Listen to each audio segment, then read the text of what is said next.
3 invités avec nous chaque soir pour décrypter les mouvements de la planète marché. Alexandre Ezez est avec nous, expert indépendant en macroéconomie et en marché financier. Bonsoir Alexandre. Bonsoir.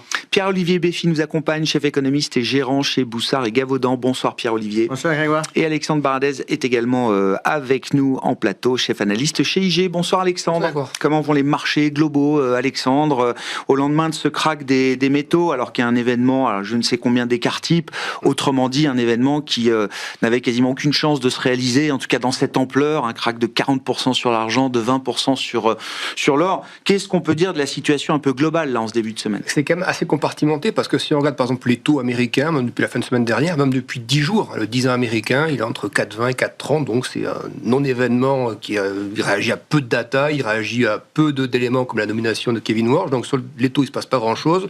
Le dollar s'est un peu renforcé, mais pas de quoi justifier les mouvements exceptionnels qu'on a eu sur les métaux, par exemple. Mais par contre, effectivement, les compartiments, le premier d'entre eux qui avait commencé à dégonfler sur les cryptos, le Bitcoin notamment, mais encore... Octobre, hein, c'est ça ? Voilà, ça avait démarré. Ce qui est marrant, ça avait démarré quand Trump avait annoncé le droit de douane sur la Chine à l'époque, 100% à nouveau. Ça avait lancé le mouvement, et un mouvement qui ne s'est pas terminé depuis. Donc on a encore eu des mouvements sur les cryptos, 50% de baisse en moyenne pour les 10 premières cryptos. Et effectivement, l'événement des derniers jours, c'est l'or et l'argent qui faisaient partie, comme les cryptos, il y a encore quelques mois, des most crowded trades, des trades les plus populaires. On le voit même chez nous, en tant que broker, dans le top 5 des actifs les plus tradés. C'est la même foule, celle qui avait délaissé les cryptos, voyant que la dynamique était moins favorable, c'est cette même foule, en partie en tout cas, qui s'est déplacée sur ces actifs or et argent. En tout cas, c'est les mêmes comportements en termes d'accumulation, en termes d'amplitude de mouvement et d'utilisation des leviers également. C'est-à-dire qu'on voit que c'est quand même des caractéristiques communes au marché crypto et aux commodities, sachant que sur les métaux, ça a été une espèce de fourre-tout quand même, les métaux. C'est-à-dire que l'or, au début, en 2021-22... Ça sert à tout. D'abord, géopolitique, oui. Ensuite, stratégie de couverture contre l'affaiblissement du dollar, puis après, on parie sur les métaux parce qu'on pense que la Maison-Blanche, qui fait tellement de pression sur la Fed, qu'elle va baisser les taux. Et puis voilà, on peut citer ça comme... On parle aussi de l'or comme couverture contre le risque action. Finalement, certains disaient, est-ce que le VIX a encore acheté ? Peut-être que c'est l'or maintenant. C'était devenu un thème d'investissement, c'est-à-dire d'un actif refuge de couverture, un anxiolytique traditionnel, on en a fait un thème d'investissement pour de multiples raisons. Voilà, complètement. Et du coup, là, c'est vrai que ce qu'on a observé, alors, je veux dire, il n'y a pas d'arrogance là-dedans, mais de dire quand un marché évolue de manière verticale, on sait comment ça se termine. On avait un cas similaire sur le nickel, il y a pas aussi longtemps que ça, il y a quelques années, avec des mouvements complètement hors normes et complètement décollés de toute offre, demande ou autre, et ça s'est terminé de la même manière, ça a des grandes mèches et qui se terminent extrêmement violemment, donc ça s'observe sur plusieurs marchés. Donc les initiés se doutaient bien qu'après des mouvements de plusieurs dizaines de pourcents, plusieurs centaines de pourcents quelques années, ce genre de journée pouvait arriver. Mais c'est vrai que on se pose la question en top de l'analyse, est-ce que on dégonfle toutes les poches les unes après les autres, les cryptos d'abord, de manière un peu ordonnée, enfin plus ou moins ordonnée en tout cas. Et est-ce que finalement la partie action, qui reste très préservée jusqu'à présent, sera la prochaine ? Concrètement là, sur l'or et l'argent, le nettoyage en règle a eu lieu. On peut retravailler ces actifs de manière un peu plus saine, où on est dans l'œil du cyclone avec le risque principal d'une nouvelle jambe de baisse, Alexandre. Si on regarde le thème commodities au sens large, c'est-à-dire vous prenez un indice comme le Bloomberg Commodity Index, donc qui un tiers, c'est-à-dire énergie, métaux et agriculture, quand vous regardez l'allure globale graphique à long terme, c'est plutôt un redémarrage de cycle. On a 2-3 ans de bottom et ça repart, donc les commos sont plutôt un thème, je trouve, à travailler toujours dans les portefeuilles, même à horizon 1 ou 2 ans, pas forcément 5 ou 10 ans. Donc je vois pas de raison de sortir des commodities. Mais par contre, c'est celles-ci qui ont spécifiquement grimpé très violemment. Il faut quand même rappeler pour les novices qui pensent que ce genre d'actif peut faire plus 50, baisser de 20 et reprendre 50 derrière, que si vous essayez de timer le marché, vous rentrez au mauvais moment, ces actifs sur lesquels il n'y a pas de coupon, il n'y a pas donc de dividendes, ça ne rapporte pas d'argent quand vous détenez. Et on a connu des cycles par le passé de plusieurs décennies, je dis bien décennies, parfois plus de 20 ans, avant qu'on ne batte de nouveaux records sur l'or ou sur l'argent. Donc c'est ça qui est très dur en ce moment, c'est de considérer que oui, à long terme, on peut toujours dire, pour botter en touche, oui, il faut toujours être long sur les commodities et les métaux, mais sur ces deux spécifiques, il y a le risque que, effectivement, un V-shape, un rebond V-shape, comme on peut le voir sur d'autres actifs. Oui, et je prends juste un exemple, et je m'arrête là. Après le dernier cycle qui était passé de 2001 à 2011 sur l'or a fait x8, donc quand même x8 sur 10 en termes de cours. La correction qui avait suivi, c'était 42%, mais il s'est étalé c'était moins violent que ça, c'était 42%, étalé de 2011 jusqu'à 2015 à peu près. Oui. Et ensuite, le bottom s'était formé et le nouveau... C'est un bear market, c'est pas un crack. Voilà, donc, mais ça veut dire qu'on peut faire x8, baisser de 40% et rester plusieurs années avant de remarquer un top derrière. Bon, Pierre-Olivier, analyse de cette séquence de marché du point de vue des paramètres de marché. Et puis, on cherche une explication. Alors, est-ce qu'il y a des explications satisfaisantes ? Est-ce que c'est un simple phénomène de marché ou est-ce qu'il y a d'autres éléments, d'autres ingrédients qui sont venus créer cet événement de crack sur l'or et l'argent ? Moi, je pense qu'il y a un élément assez technique. Après, on va trouver beaucoup de justifications a posteriori avec des narratifs pour expliquer les choses. Mais historiquement, le marché de l'or, quand la vol commence à monter trop haut, ça devient très compliqué. On se retrouve soit avec des régulateurs qui montent les appels de marge, soit aussi le fait que les positions deviennent de plus en plus difficiles à tenir. Donc, on est obligé de couper à un moment une partie de notre exposition, même si le Parce métal... que trop de volatilité, ça rajoute de la volatilité au budget de volatilité d'un gérant, d'un fonds, et c'est pas pour ça qu'on achète de l'or généralement. Exactement. Et par exemple, octobre dernier, c'est exactement ce qui s'est passé dans une moindre échelle. En octobre, on avait la volatilité qui montait trop fort, le marché montait trop vite, et puis à un moment, on va trouver un prétexte, mais on commence à avoir les premières ventes un peu significatives, et là, quand on commence à avoir l'effet domino dans l'autre sens, on s'aperçoit que les appels de marge commencent, etc., que ça devient très compliqué. Voilà. Donc moi, je pense que c'est un peu un épisode comme ça qu'on a vécu. Est-ce que le rationnel change ? À mon avis, l'or, il monte de toute façon depuis 2017 à cause des banques centrales. On voit pas les banques centrales ralentir, mais elles ont l'air assez insensibles au prix. Voilà. Ce qui était un peu bizarre, c'était que depuis novembre, on a beaucoup d'investisseurs qui sont mis sur les... Ah oui. Donc c'est ça qui a créé l'accélération très forte.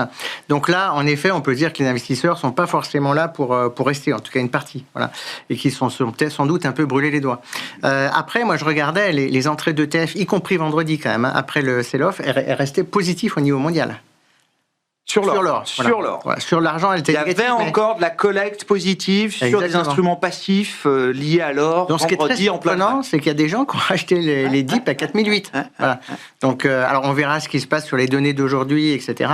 Mais moi, je pense qu'en tout cas, les conclusions qu'on peut en tirer, c'est que, c'est sans doute un thème qui est beaucoup plus mature. Enfin, quand on parlait de l'or il y a 3-4 ans, c'était un nouveau thème, etc. Ouais. Aujourd'hui, comme l'a bien dit Alexandre, c'est un peu de partout. Voilà. Ouais. Donc, est-ce que c'est la fin après ? Moi, d'un point de vue technique, ce que je regarderais, c'est que j'aimerais que pour voir ce qui se passe dans les 2 prochaines semaines, c'est-à-dire si dans les 2 prochaines semaines, on a quelque chose qui a tendance à se stabiliser, en fait, je pense que c'est assez positif. Et on va repartir à la hausse. S'il n'y a pas de deuxième jambe de baisse, quoi. Oui. Non, même au contraire, s'il n'y a pas un rebond assez brutal de l'or. Oui, d'accord. Si on a un rebond brutal de l'or, je pense qu'il faut le vendre. D'accord. Parce que là, ça veut dire que... C'est la spéculation qui revient. Exactement. Et il faut aussi, si on est dans le schéma de se dire que la vol est un problème, il faut aussi que la volatilité baisse. À combien on est prêt à acheter l'or aujourd'hui en termes de volatilité ? Sans doute à 20 et en dessous, on se dit, oui, c'est correct.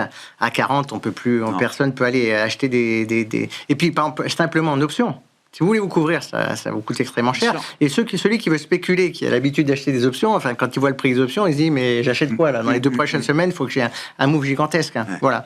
Donc après, moi, je pense que les thématiques restent là du côté des banques centrales. Intéressant. Si on a un phénomène de stabilisation, c'est le scénario le plus positif, en fait, pour la suite, pour l'or. Ouais, tout à fait. De ne pas avoir de rebond trop violent tout de suite. Ouais. Après, on a 4 épisodes depuis, grosso modo, les années 60, où on a une telle correction.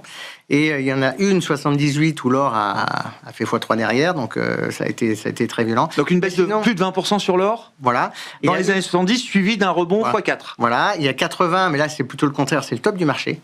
Donc là, c'est parti dans l'autre sens. Ouais. Et on a 3 autres épisodes qui ont été en fait plutôt des continuations de bull market, mais où on a mis quand même quasiment 1 an à retrouver le top précédent. Ça voudrait dire là qu'on se retrouverait en fin d'année à 5600. Voilà. Donc c'est un peu les 3 configurations de marché qu'on voit. Alors évidemment, sur 5 épisodes, 5 occurrences, on ne peut pas faire la loi du grand nombre. Parce que je me disais, moi, il n'y a pas tant de cracks de l'or dans l'histoire. Il y a plein d'actifs qui peuvent craquer.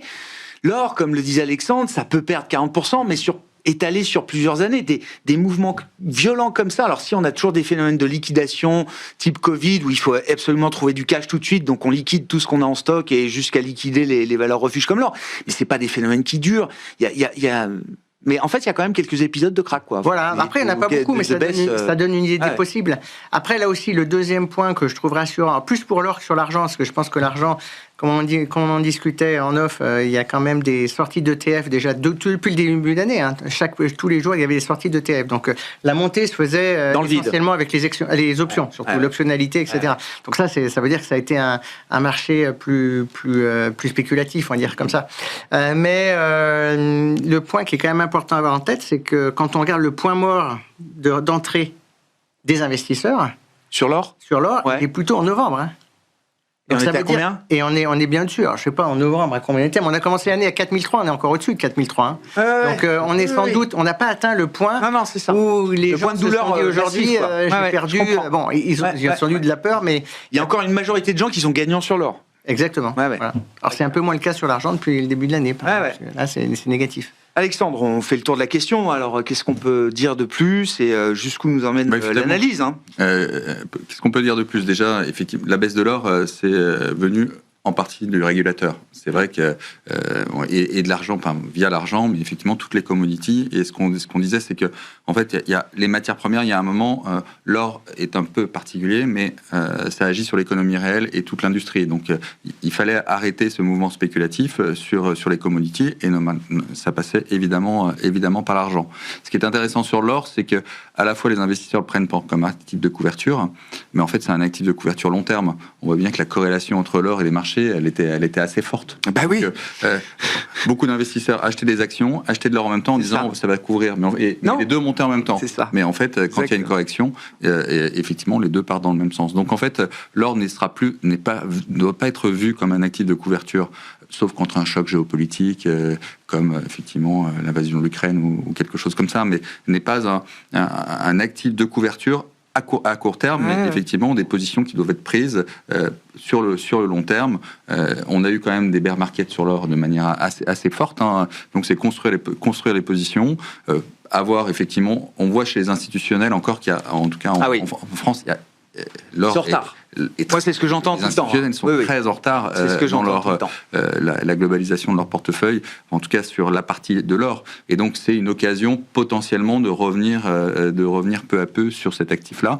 Je suis d'accord avec ce qui vient d'être dit sur le fait que les prochaines semaines vont être très intéressantes parce qu'il ne faut pas qu'il y ait encore un V où là, ça retourne comme un actif spéculatif, l'or et l'argent, où là, il faut qu'il y ait une phase de stabilisation.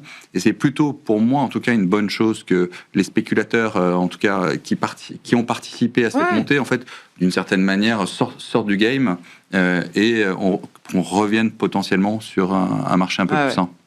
Alors, quels sont les arguments qui persistent dans le temps, les arguments en faveur de l'or et du thème d'investissement or, malgré la déroute et la volatilité extraordinaire du moment? Qu'est-ce qui fait qu'on peut rester constructif à long terme sur un actif comme l'or aujourd'hui, Alexandre? Déjà, vous avez un acheteur naturel qui est très important, ce sont les banques centrales qui continuent à long terme d'acheter de l'or vis-à-vis du dollar, de la dédollarisation, mais aussi de la perte de valeur.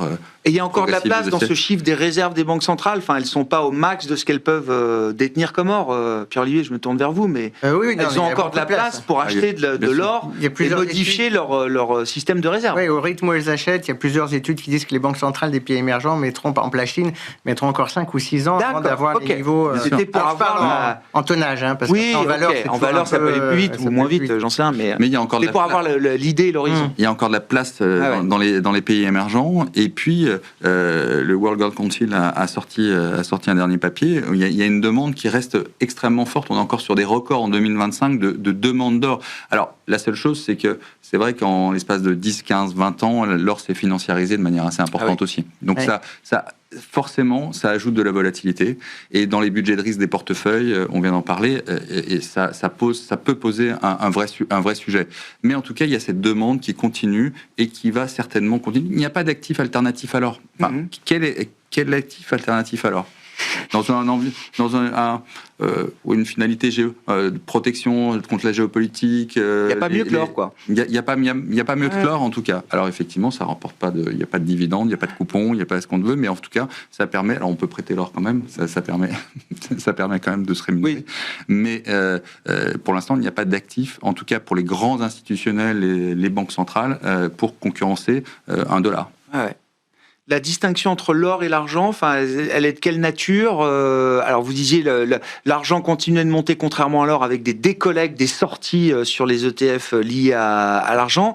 C'est un premier point, mais en termes de thèmes d'investissement, il y a des distinctions à faire entre l'or et l'argent. Oui, parce qu'on voyait aussi que c'est toujours pareil. L'or n'est pas vraiment, ça peut être utilisé à la marge, mais c'est pas utilisé dans l'économie réelle, ce qui n'est pas le cas de l'argent.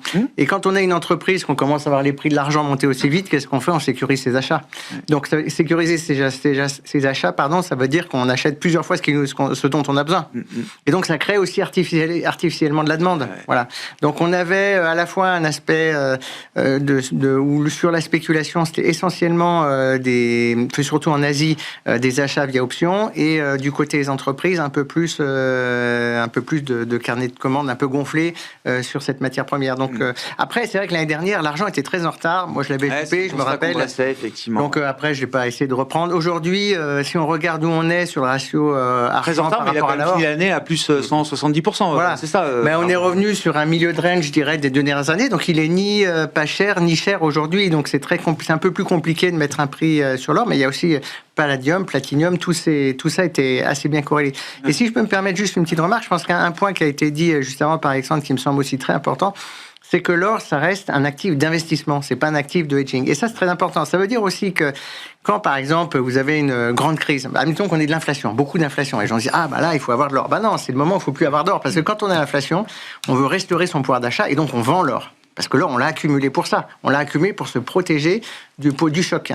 Donc, c'est au moment où l'inflation arrive qu'on vend l'or. Voilà. Donc c'est à ce moment-là que l'or baisse. Voilà. Et c'est pour ça que moi, j'ai l'impression que d'un point de vue fondamental, on n'est pas encore au point où on va voir les catalyseurs qui seront un peu les vraies raisons pour lesquelles on a de l'or, pour se dire c'est le moment de m'en débarrasser parce que c'est le moment pour lequel j'ai besoin de restaurer mon pouvoir d'achat, alors qu'on a une accélération cyclique de partout. Donc ça peut pas monter. Moi, c'est un peu mon idée pour l'instant, en tout cas, que c'est pas le grand moment où l'or s'effondre. Je dis pas que ça va monter aussi vite que ce qui s'est passé au mois de janvier, mais je me dis, voilà, ça peut stabiliser, puis on peut encore rester, je dirais, plutôt positif sur la matière première pour l'instant. Il y a juste un dernier point sur les origines, effectivement, de ce mini-crack sur l'or, mais surtout sur l'argent et d'autres matières premières. Ça vient du régulateur chinois. Oui. Et moi, j'ai la conviction que la peur, en tout cas, de la Chine, c'est les éclatements de bulles. C'est-à-dire qu'on a vu ça 2 fois sur les marchés actions et ça a eu des répercussions sur l'économie réelle. On a vu ça sur le marché immobilier 2 fois. Et là, ils ont du mal à s'en sortir. Et en fait, dès que le régulateur ou les autorités chinoises voient une bulle... Ils préfèrent couper la bulle avant qu'elle gonfle trop. Exactement. C'est ma conviction et je pense que c'est vraiment la raison pour laquelle, à un moment, les autorités chinoises ont dit stop, parce que c'est par peur, effectivement, de retomber dans les méandres de ce qu'ils ont déjà vécu 2 fois 2000. C'est une opération stabilité financière de la part du régulateur chinois. On rase les spéculateurs pour dire attends, il faut que ça monte. On l'a vu un moment sur les marchés actions, et il faut que ça s'arrête avant que ça impacte directement l'économie réelle. Exactement. Pour moi, c'est une des raisons essentielles du catalyseur. Mais ça, c'est vrai que heureusement, pour l'étendre du coup sur la partie un peu marché globaux, c'est-à-dire que les investisseurs américains, par exemple, ou ailleurs, qui ont un patrimoine financier composé d'abord de crypto, puis d'actifs, ils ont joué l'or et l'argent, puis d'actions. On peut aussi le voir de la manière suivante, où quand les gros paris se débouclent très violemment et du coup qu'on perd de l'argent dessus, qu'on va rester sur les cryptos, je pense que Bitcoin, certains sont restés collés pensant que ça allait repartir plus vite que ça, et c'est pas le cas. Puis ensuite, la seconde poche de perf, les métaux qui tombent, est-ce que la confiance n'est pas un peu ébranlée sur ce qui reste? Et on se dit, est-ce que je vais préserver... Ce qui reste, en l'occurrence, les actions, là, ça se passe bien. Justement, dans un contexte de déroute totale de ces actifs-là, même vendredi, il n'y a pas eu de crack action. Mais ce que dit Alexandre sur l'aspect, effectivement, en Chine et effet de levier, si vous regardez donc, les données de la FINRA donc aux États-Unis, qui est un des régulateurs américains sur la partie action, les données montrent que le recours à l'effet de levier sur les marchés américains progresse très fortement aussi. Ils ont fait une data sur les 8 derniers mois, on progresse de 40 à 50% sur l'utilisation des effets de levier. Une telle progression en 8 mois, on les note la dernière fois post-Covid, sur l'ordre de la bulle.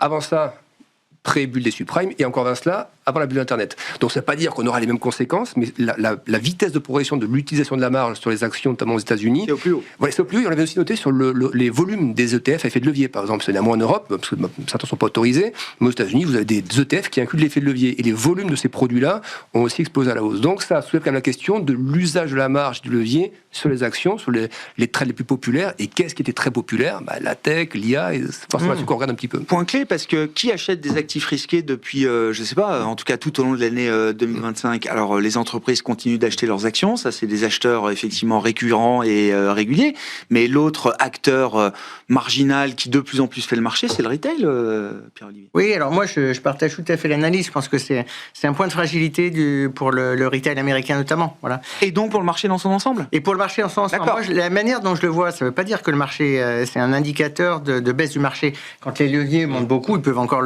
toujours monter plus, et puis des fois on fait plus 50% au milieu, donc faut pas non plus. C'est pas un indicateur de timing.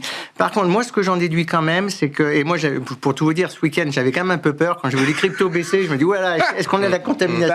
Je suis arrivé lundi en me disant bon, prêt à tout quoi. On va regarder quand même ce qui se passe sur les actions, etc. Je suis arrivé tôt, je peux vous dire ce matin. Je suis fatigué d'ailleurs aujourd'hui. Donc voilà, finalement ça se passe bien. Donc on se dit voilà, l'épisode a pas l'air systémique, technique pour casser tout l'ensemble des marchés, et ça a l'air contenu sur les matières premières, je dirais au sens large quand même, parce que le cuivre, il y a beaucoup de matières premières. Alors le pétrole baisse aussi, alors le pétrole vit sa vie de manière un peu distincte du compartiment des métaux. Là, c'est visiblement l'idée d'une désescalade avec l'Iran qui fait rebaisser un peu le pétrole. Mais c'est vrai que du coup tout baisse en même temps. Après il y a le dollar, il y a on peut trouver plein d'explicatifs, mais bon, c'est resté contenu sur les métaux. Et moi je pense quand même que le risque maintenant, si on a de plus en plus, et là je partage l'analyse qui vient d'être faite, si on a de plus en plus de peur face à de gros mouvements, suivant les classes actives, ça ne sera pas toujours la même. Hein. L'or a déjà fait un bon retracement, on peut peut-être continuer, mais si ça se calme, voilà, le mystigri tourne. Et donc je me dis quand même, le risque, c'est plutôt un indicateur que si on a une correction action, elle va être plus violente, à mon avis, que ce que les gens ont en tête. Voilà. Et ça, c'est important. Et ils ont quoi en tête, les gens ? Pardon ? Ils ont, pour l'instant, en tête, les gens, je pense que le consensus est assez optimiste. Hein. Pour l'instant, il n'y a pas. Alors, donc, à part une correction de 5-10%, on n'attend rien d'autre des actions cette année, quoi. Sachant que les mid-terms, généralement, on a toujours statistiquement, on a toujours une correction de 20%. Donc, c'est quand même une. Dans les années de mi-mandat ? Eh oui. Après l'élection ? Avant l'élection. Avant l'élection de mi-mandat, on a toujours 20% dans l'année. Alors, ça ne veut pas dire que l'année est négative. Des drawdowns. Oui, ça ne veut pas dire que l'année finit à moins 1%. Enfin, on a compris. Non, mais le propos était très clair. Le propos était très clair. Dans l'année, on a une grosse correction. D'accord, ok. C'est pas une année lisse. Et je trouve que d'ailleurs, que le début d'année, juste pour finir peut-être, mais le début d'année, on a eu l'effet janvier jusqu'à mi-janvier. Voilà. Tout le monde revient, on remet un peu d'action. Là, on voit que ça se calme. On voit que c'est pas non plus un départ fantastique comme année 2026. C'est pas non plus. Les gens sont positifs, mais on arrive avec beaucoup d'exigences sur pas mal de critères. Oui. On voit aussi les réactions aux résultats des entreprises, même si les résultats sont bons. Alors, on peut voir les perspectives de manière assez médiaque, mais beaucoup. Je dis, c'est moins 12 pour Microsoft, quoi. C'est bien. Les entreprises sont quand même bien sanctionnées. Donc, à chaque fois, on vend à la nouvelle. Mais je suis complètement d'accord pour dire que le marché il est un peu plus fragile en tout cas, et que ce qu'on a eu sur l'or, sur les actions, s'il y avait un catalyseur ou n'importe quoi qui ferait baisser de 5% les actions, on risquerait d'aller beaucoup plus loin avec des coupes de position. Mais c'est vrai que les actions sont plutôt calmes. Le retail américain qui a beaucoup acheté, alors sur les mêmes thématiques, en fait, on est sur... et puis, il n'y a pas que sur le marché action, on parlait de la Corée aussi, enfin il y a quand même tous les marchés risk-on liés à l'intelligence artificielle, aux semi-conducteurs qui avaient fortement monté. La Corée était à des niveaux extrêmement importants. Ils ont tous corrigé de la même manière. Donc en fait, tout ce qui était consensuel et spéculatif à la hausse a corrigé les matières premières, effectivement, des marchés comme celui de la... c'est moins 5% ce matin, effectivement. Exactement. Violent, Donc on voit quand même... des marchés un peu plus matures quand même, l'Europe et les États-Unis qui finalement ne réagissent pas tellement. En tout cas, il y a une belle dispersion à l'intérieur des indices et des marchés un peu plus spéculatifs où ça joue sur quelques valeurs. Puis là, on voit des valeurs. Alors il y a quand même une petite rotation aujourd'hui. C'est une Danone qui prend 4%, quoi. Voilà. On retrouve la solidité quand même des valeurs défensives, tranquilles, un peu boring. Voilà, ça sert quand même un peu de refuge aujourd'hui. Même pour poursuivre Alexandre, c'est vrai que on est à mi-saison, enfin mi-parcours des 7 magnifiques. On a eu 4 sur 7 qui ont publié. Cette semaine, donc, on a Amazon et Alphabet. Et puis, 25 février, c'est Nvidia. Alors, on a l'impression que le marché attend la fin de la saison. C'est vraiment une saison de presse de sport. Donc, les 4 premiers, c'est vrai que c'est très disparate. C'est vrai que Microsoft, ça a été le trou d'air. Apple, Meta, très, très belle performance. Elle s'est surtout à front renversé du quarter précédent. Oui. Et ce qui est assez, excusez Alexandre, moi je pense que c'est là-dessus qu'il y a on voit bien, parce que Microsoft en tant que tel n'était pas hyper cher, c'était pas des multiples à 100 fois les bénéfices comme on peut avoir des valeurs de la tech IA c'est 25 fois, c'était à 30 fois les bénéfices tout juste. c'est parce que c'est le micro grain de sable. On n'était plus, je crois, sur Azure à 40% de croissance, on est à 39 ou 38. Mon Dieu, on perd 12%. Et c'est ça qui montre que le marché est quand même un peu chauffe à blanc sur certaines valeurs, alors que c'est pas forcément celles sur lesquelles on aurait parié cette surchauffe. Moi, j'aurais pu vu un Palantir faire ça, ou voilà, des valeurs en Broadcom, autres encore, à au moins 200 ou 300 fois les bénéfices. Donc, c'est surprenant d'avoir vu Microsoft faire ça. Et si on regarde le bloc des 7 magnifiques, sous forme d'indice, il n'a pas marqué de nouveau record comme le Nasdaq depuis octobre. Alors que les small ont battu des records. Il y a quand même la rotation qui est à l'œuvre entre small et mid, entre large et small, pardon, et aussi ce que vous avez dit, un petit peu entre la large cap tech et un peu de cyclique ou défensive. Mais la question des 7 magnifiques, elle se pose quand même, parce que c'est un bloc qui a énormément rebondi depuis avril dernier, et là, ça fait 3 mois qu'on est vraiment dans un range. Et malgré les bonnes perfs des alphabets qui sont sur des records ou autres, on reste dans un range. Plus on reste, moi, je pense pas qu'on aura un plateau plus ça. Je pense que c'est un peu de distribution avant ça, puis ça. Et donc, j'attends de voir ce qui peut faire ça avant ça. Et Nvidia peut-être, ou Alphabet. Mais pour ceux qui écoutent en podcast, non mais avant, qu'est-ce qui peut nous faire sortir par le bas du range pour ensuite réintégrer et repartir. Oui. D'accord. Vous disiez, Alexandre Ezès, dans nos petites discussions avant l'émission, d'ailleurs, il faut arrêter de considérer les 7 magnifiques comme un bloc homogène. Je ne sais pas combien de temps on a mis pour se défaire de l'acronyme des BRICS, qu'on utilise d'ailleurs un peu encore de temps en temps, mais on a quand même compris qu'il y avait des considérations et des caractéristiques un peu distinctes au sein de ce groupe de pays dits émergents. Et c'est pareil pour les 7 magnifiques. Oui, alors les acronymes, c'est vrai que c'était un thème à part entière chez les clients, les 7 magnifiques. En fait, ce thème a plus vraiment lieu d'être. En tout cas, les sociétés sont tellement disparates, que ce soit en termes de résultats, mais même d'activité, qu'en fait, elles ne peuvent plus être pris comme un groupe homogène. Comme un groupe homogène. Alors les BRICS, effectivement, on l'utilise encore, mais on voit que ça c'est quand même des suites globales maintenant. C'est comme ça. Ouais, étendu, mais à mon avis, on en parlait tout à l'heure, c'est la fin de cet acronyme, à mon avis.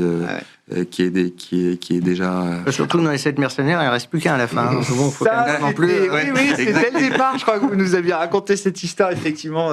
C'était vous, je crois, Pierre-Olivier. Je radote, moi. J'étais dans le film. Non, mais c'était une anecdote géniale. Ils meurent quasiment tous à la fin, les 7 mercenaires. Qui est Kevin Warsh ? Enfin, qui est Kevin Warsh en 2026, parce qu'on a tous lu beaucoup de choses sur Kevin Warsh, y compris ce qu'il avait écrit en fin d'année dernière encore pour défendre sa vision de la politique monétaire et de ce que devait être une institution comme la Réserve fédérale américaine. On a un Kevin Warsh qui a été gouverneur 2006-2011, et on a un Kevin Warsh futur, sans doute probable, président de la Fed en 2026. Ouais. Écoutez, je suis allé voir son psychologue. Non, c'est une blague. Non, mais on va vite, comme tout le monde, tenter de cicatriser une Warsh, quoi, comme on le fait avec tous les dirigeants aujourd'hui. Plus sérieusement, j'ai très peu d'idées. Moi, ce que je comprends de la séquence, je pense que le marché a un peu peur parce que il avait une réputation un peu au quiche pendant une partie de sa carrière. Donc ils se disent, et il est venu beaucoup en disant, moi j'ai un trade-off à faire, je veux bien couper les taux, mais je suis là plutôt pour réduire le bilan de la Fed. Ouais. Voilà. Donc, je pense que le marché est pas à l'aise avec ça pour 2 raisons. Le premier, c'est que du coup, par rapport à des candidats qui allaient peut-être raconter qu'ils allaient baisser de 300 points de base les taux dans l'année, bon, lui, fait un peu moins candidat. De baisse de taux, quoi. Voilà, au départ, il fait pas forcément très agressif. Oui. Et puis, je pense que l'histoire du bilan, c'est quand même aussi un vrai sujet pour les marchés parce que le bilan, ça a été quelque chose qui a beaucoup soutenu la liquidité des marchés en général. Donc ça, c'est aussi un petit sujet de marché. Voilà. Au-delà de ça, sur ces 2 points. Non, mais sur ces 2 points. Il fait partie d'un comité de politique monétaire, quand bien même il dirigerait ce FOMC. Les choix de politique monétaire, à savoir le réglage des taux et le réglage de la politique quantitative de bilan, c'est pas lui qui décide tout seul face à 11 autres personnes. Oui, mais après, je suis complètement d'accord. C'est pour ça d'ailleurs que le marché, à mon avis, il est encore dans une phase où il se dit pour l'instant, c'est juste, on essaye, même pas mal. Voilà, on essaye il y a un petit effet, quand même, il y a un petit effet sur le dollar, mais c'est pas structurel pour l'instant le changement. Non. Voilà. Mais bon, il y aura quand même, une fois qu'il sera en place, il y aura des vrais risques, à mon avis, autour de la gouvernance de la Fed, des équipes qu'il y aura autour. Il y a plein. Là, il a la main, là. Voilà. Sur le staff, le board la stratégie de communication. Qu'est-ce qu'on nomme après pour remplacer ceux qui partent et compagnie. Enfin, tout ça est un point qui peut se préparer politiquement si on a déjà quelqu'un qui est un peu politique. Moi, mon sens, c'est que... Et vous ne partez pas avec un a priori en tête d'un côté ou de l'autre sur Kevin Warsh? Moi, j'aurais tendance à penser que Trump a fait plutôt un bon choix dans le sens où... s'il avait choisi quelqu'un qui était trop à sa botte, il est sans doute déjà beaucoup, Kevin Warsh, je ne veux pas dire que... Mais en tout cas, en apparence, en marketing, qui était trop à sa botte... Mais il a un track record qui lui permet de d'afficher une forme de crédibilité, de façade au moins peut-être. Voilà, donc ça rassure sur le dollar. Il y a le duo avec Bessent. On va voir donc du coup Bessent et Warsh, et on va dire mais le dollar, il n'y a pas de problème. Et peut-être que finalement ils font beaucoup plus de baisse que ce qu'on attend, etc. Peut-être que sur le QT, il en fera peut-être pas autant. Voilà. Donc moi je vois plutôt le risk-reward comme ça, après avoir repricé un peu plus de hawkishness. Honnêtement, je mettrai pas ma main coupée, puis on va être comme Saint-Thomas, on verra en avril. Oui, je crois que c'est difficile de savoir s'il est vraiment hawk, faucon encore aujourd'hui. Il l'a été effectivement pendant son précédent passage à la Fed. Il était très anti-QE au moment quand même où il n'y avait pas trop le choix. On avait un chômage quasiment à 10% aux États-Unis, grande crise financière, etc. Alors il y avait une administration démocrate à l'époque. Est-ce que on s'interroge tous sur est-ce que sa position anti-QE était plus liée au fait que Barack Obama était président à ce moment-là, ou est-ce qu'il y avait un vrai fondamental rationnel à défendre l'idée qu'il fallait pas faire de QE en 2008-2009. C'est quand même le meilleur choix qu'on pouvait attendre. C'est-à-dire que moi, ma crainte, c'est dans Kevin Hassett, évidemment, complètement acquis à Trump, ou alors il y a un profil, donc Christopher Waller, plutôt bien aussi, mais Warsh, effectivement, vous avez dit, c'est un triptyque, il a carrière financière, ensuite passage en politique, mandat au sein de la Fed, donc il a goûté tous les aspects, en fait, gendre d'un des meilleurs amis de Donald Trump, faut le dire aussi. Ça compte quand même aussi dans le comment dire, le schéma et le mode de fonctionnement de l'administration actuelle aux États-Unis. On sait peut-être encore une fois un ciné-drame sur le Sénat. Avec un profil comme ça, on est quasiment sûr qu'il passera comme lettre à la poste au Sénat. Un Kevin Hassett, pas certain. Oui, c'est vrai. Voilà, donc il y a tous les critères. Non, mais sûr. D'autant qu'il y a un ou deux sénateurs, effectivement, qui estiment que tant que l'affaire de la criminalisation de la Fed et de Jérôme Powell n'est pas résolue, il n'y a aucune raison que le Sénat endosse, quel que soit le nominé, d'ailleurs, proposé par Trump. Alexandre. Mais effectivement, je pense que cette nomination, c'est peut-être un très bon choix qu'a fait Trump. En fait, Trump... La meilleure des options, quoi. Trump, il a peur de rien. Il a peur d'une seule chose, c'est les taux longs. S'il avait mis un banquier central qui voulait baisser les taux de 300 points de base, comme il l'a dit, ou 200 points de base, comme il l'a dit, mais en fait, les taux longs seraient mis à grimper de manière... On a beau avoir des taux courts à 1, les taux longs seraient montés à 5, 6, 7. Enfin, il n'y aurait plus de limite de la part des investisseurs étrangers. Donc, en fait... moi, mon analyse, c'est que c'est le meilleur choix depuis le début. Est-ce qu'il est vraiment faucon ? Je ne pense pas. 2006, nommé par Bush, effectivement, changement d'administration.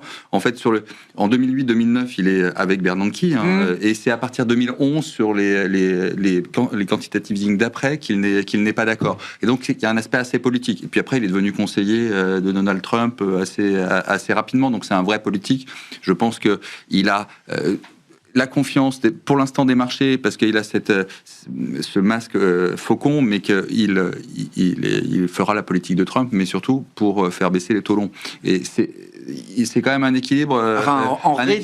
Baisser les taux courts et réduire le bilan, j'ai du mal à imaginer dans quel monde ça fait baisser les taux longs. Réduire le bilan, mais s'il donne la confiance, notamment sur l'inflation, tout l'enjeu, parce qu'il faut bien comprendre que par rapport. Donc il faut massivement déréguler. Alors là, par exemple, il faut massivement déréguler. Non, mais je veux dire, ça suffit pas, juste quoi. Il faut massivement déréguler. Et pour la première fois, on parle de l'indépendance de la Banque centrale, mais la Banque centrale, c'est plus le fait que quand vous êtes à 130% du PIB, en fait, monétaire et budgétaire, ça doit être complètement lié, et je pense qu'il va avoir un discours sur... mais c'est central dans sa vision de la Fed. Qui va être dans sa vision de la Fed. Donc il va garder ce semblant d'indépendance sur les taux courts, mais il va travailler directement avec Bessent, effectivement, pour que le Trésor et la Fed agissent de concert. S'il faut réduire effectivement le bilan, et donc notamment enlever la Fed de la partie longue de la courbe, ça veut dire qu'il faut qu'il y ait moins d'offres aussi sur cette partie. Donc ça veut dire une coordination encore plus poussée entre les émissions du Trésor et la politique monétaire de la Réserve fédérale américaine. Il l'écrit, hein. Oui, c'est mais central dans sa vision de la Fed. Il faut pas. À mon avis, il faut faire attention.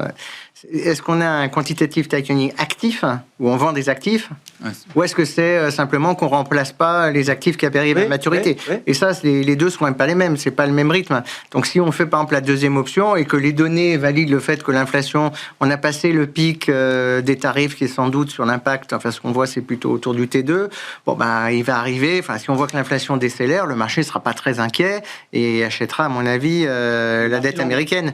Donc voilà, moi je pense que c'est beaucoup une question de la manière dont il veut le faire. Voilà, et il y a beaucoup beaucoup d'incertitudes. Bon, c'est pour ça que depuis, je me rappelle quand j'étais venu en décembre, le bon point, c'est de dire que le premier trimestre, paradoxalement, c'est là où on a le plus de visibilité. Alors, de temps en temps, bon, on se réveille au bout de 2 jours, on s'aperçoit que la visibilité est un peu moins bonne sur l'or. Chaque lundi est un peu... voilà, mais ça peut être... une fois que le lundi est passé, on retrouve un peu de visibilité. Voilà. Mais d'un point de vue macro, en tout cas, je trouve qu'on a des accélérations cycliques qui sont claires. Ah oui. On a des... On va pas parler de l'Europe, mais oui. Voilà, on a des salaires qui se modèrent un peu de tout. Pour l'instant, le trade-off, l'inflation-croissance, il est bon. Et paradoxalement, on a aussi très peu d'incertitudes monétaires. Parce que là, on est en train de faire des débats sur Kevin Warsh. Enfin, les taux, ils bougent plus aux US, ils bougent plus en Europe. Bon, il y a peut-être les RBA qui va les monter. Mais, enfin, à part quelques exceptions, sur les grandes banques centrales, on sait à peu près où on est. Donc, le cadre est plutôt assez bon. Moi, je pense qu'à partir d'avril, tout va devenir plus compliqué. D'accord. Donc, c'est un équilibre qui peut durer un trimestre. Voilà, moi j'ai un peu peur de la suite du deuxième trimestre parce qu'on va apprendre à connaître Warsh, mais il va falloir interpréter du second guessing sur tous les communiqués, les speeches, etc. La croissance aura bien accéléré, donc on va se dire qu'est-ce qui parce que les Allemands ils vont encore nous faire un stimulus là, on aura bien pricé l'histoire. Aux US aussi, on sait qu'ils ont front-loadé le stimulus pour que ça arrive bien avant les mi-termes. Voilà, donc moins de fuel à partir du deuxième trimestre, quoi. Exactement, et avec des attentes qui peuvent s'être encore plus renforcées, quoi, en quelque sorte. Alexandre, c'est vrai qu'on a l'impression que ça va être un shift aussi, un gros rapprochement entre Fed et le Trésor. Post-Covid, c'est comme ce qui s'était passé par la force des choses. Il y avait des réunions, je me souviens à l'époque, c'était tous les 15 jours, toutes les semaines, je crois, Fed, Trésor. Donc quand il y a besoin, même aussi indépendante que la Fed soit-elle, alors c'était un cas extrême, mais il y avait quand même eu des collaborations très étroites au moment du Covid entre le Trésor et la Fed. Ouais, je crois qu'on va avoir les précisions bientôt là, du prochain, du financement des émissions du Trésor américain. On va avoir un peu le détail, le plan là, des trimestres. Des prochains trimestres. Bon, logique d'investissement, rapidement, un petit tour de table, Alexandre Ezez. Une fois qu'on a raconté tout ce qu'on s'est dit là, avec notamment l'histoire des métaux, comment on reste positionné dans les marchés ? Positionné sur les marchés actions, il faut rester, à mon avis, positionné. Pour l'instant, on voit que c'est un marché où les résultats sont quand même extrêmement bon, que ça soit de part et d'autre de l'Atlantique, aux États-Unis, mais aussi en Europe. On n'a pas dit, on a parlé de la mauvaise réaction sur Microsoft, mais le gros enseignement, c'est quand même que l'histoire des CAPEX est intacte. Personne n'est revenu en arrière sur les CAPEX, et même tout le monde continue d'en annoncer encore un peu plus. Non, tant qu'il n'y aura pas un véritable accident financier par rapport à la finance circulaire, par rapport effectivement à une faillite ou quelque chose comme ça. C'est vrai qu'il faut peut-être regarder Oracle de près. C'est peut-être s'il y en a il y a un canari dans la mine, ce sera peut-être Oracle à un moment. C'est vraiment celui qu'il faut regarder. Et pour l'instant, ça va continuer. Il y a une concentration effectivement des capex. Il y a des investissements colossaux qui sont en train d'être faits. Et cette thématique de dire que la rentabilité, les rendements sont pas encore là. Évidemment qu'ils sont pas encore là. Non, je veux dire, c'est pas une baraque à frites qu'on est en train de construire. Exactement, c'est pas une baraque à frites. Ce qui est intéressant, c'est que sur l'Europe, sur les thématiques, pour moi, elles changent pas véritablement. Pour moi, la thématique d'investissement sur l'Europe, c'est la souveraineté et l'indépendance de l'Europe. Donc, c'est les énergéticiens, c'est les banques pour la transmission de la politique monétaire à l'économie réelle, c'est la santé qui commence à revenir, etc. C'est tout ce qui est autour de la souveraineté européenne, point. Le reste, tout ce qui est lié à l'extérieur, aux exportations, ça peut être un peu plus délicat. La baraque à frites, pour la petite histoire, c'était le directeur de la communication d'Areva à l'époque sur l'EPR finlandais. Chaque fois qu'on lui demandait pourquoi ça prenait du retard, il disait « On n'est pas en train de fabriquer une baraque à frites. » Voilà, pour faire les choses. Bon, 30 secondes là sur le marché, Alexandre. Le secteur, mais plutôt la partie géographique. C'est-à-dire qu'on voit la zone euro, je pense les marchés européens continueront de mieux performer que les marchés américains. C'est-à-dire que même si nous avions de la vol qui arrivait à un moment donné, peut-être un 10-15% de baisse sur la partie US, toujours cette impression que la partie européenne serait moins touchée parce que une visibilité qui est bonne, on a une inflation à 2, voire même un peu en dessous, peut-être une baisse de taux au coin de la rue aussi.